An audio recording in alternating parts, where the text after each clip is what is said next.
But I found myself not making a lot because it's a hard business to kind of break into. But I was learning, I was growing, I was getting a little better every day. And all of a sudden I started to get better. Things are starting to go well. And then I'm making a little bit of money. And then all of a sudden the market falls apart, right? So 2008 crash hits.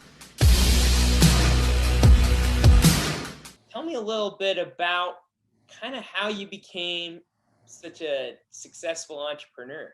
Thanks, Nate. Absolutely. And it's a pleasure to be here. And I had a ball having you on my show too. Thank you so much for having me on.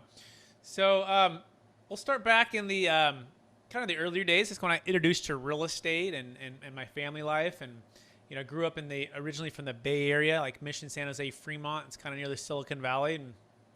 And my dad, he was building these custom homes, and my mom, they're owning rentals, and you know things were going pretty good, right? Pretty good, right? And my brother and I, we would go to the job site and hammer the nails, you know, driving the tractors, you know, and learning about entrepreneurialism, how to work hard, and kind of having a good childhood.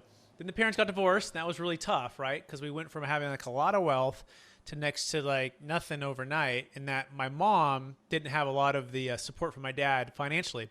So I lived So you lived with your mom then, right? basically And the majority of the time, right? So I would say 90% of the struggle. time with my mom. Now, some certain summers I'd spend extended summers or time with my dad. You know, when school was off, we couldn't afford the Bay Area anymore, so we had to move to Sacramento, where it was more affordable. So lots of kind of change and dynamics, but you know that was a big challenge for us. So I knew at a young age I wanted to make it financially, and I wanted to succeed in my in family life and my marriage and academics and sports. And so I went to college and had a chance to play basketball on scholarship, which was really cool.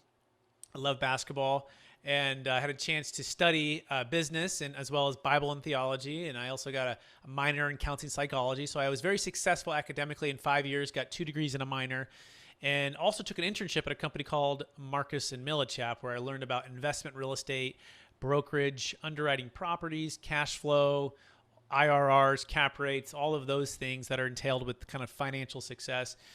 But it wasn't always easy, you know, because I knew I wanted to succeed. I had been successful in the past, but my journey was one that when I started in 2006, things were going pretty good.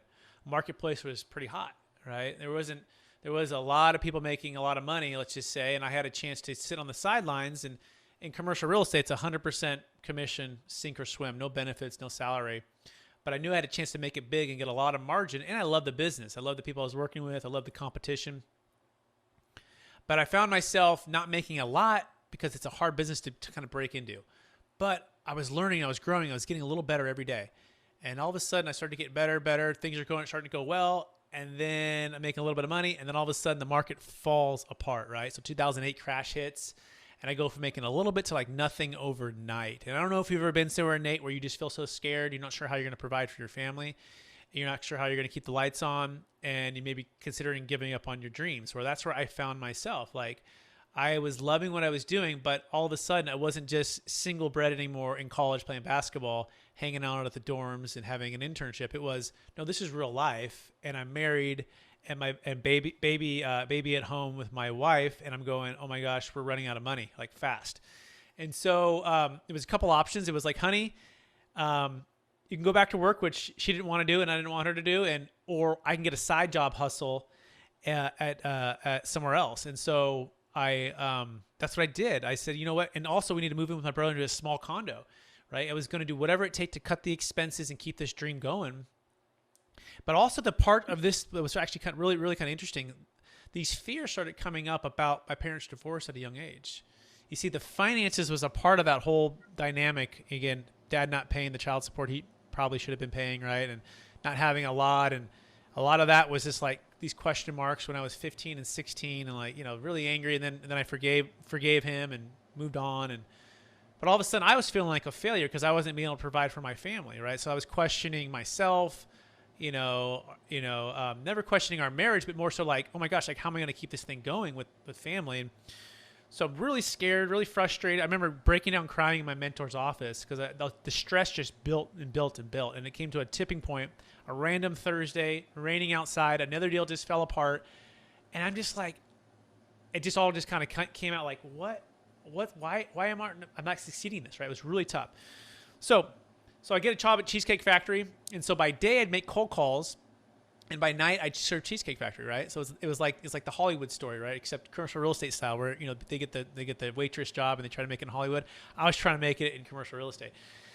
So I did that for 2 years, and for 2 years, we struggled financially. But at the same time, my clients were going through a very similar struggle. It wasn't on that scale, but they were going through potentially losing everything. You see, they had done what's called a 1031 exchange. They had overpaid for properties. They had taken on too much debt. They knew they were overpaying in 04, 05, 06, but they felt trapped because of the capital gains tax, 30 to 50%, right? So they felt like they had to do this thing, right? So I was negotiating with banks on their behalf, trying to renegotiate with the city on property taxes, trying to help them get creative solutions to get tenants in their buildings. Do that by day. Not really sell any buildings because a lot of people didn't have any money, couldn't really sell. I sold some, but eventually Cheesecake Factory, I just kept that going. So during that time, my manager brought in a gentleman to speak on the Deferred Sales Trust, and that's what we can talk about here maybe in a minute. And that changed everything for me. And that I had something finally, a clear path to make a solution for my clients and a clear path to grow my business. So I started to apply this, talk about it, close deals with it, and my business grew. And fast forward 10 years later, now I just train and coach people how to do this, create transformational exit plans for cryptocurrency, primary homes, businesses, save failed 1031 exchanges using a thing called a deferred sales trust. So that's the story. And I was able to retire from the Cheesecake Factory. My wife and I have 5 kids now. We live in Sacramento, California, and she never had to go back to work full time, which was a big win for us. And so here we are.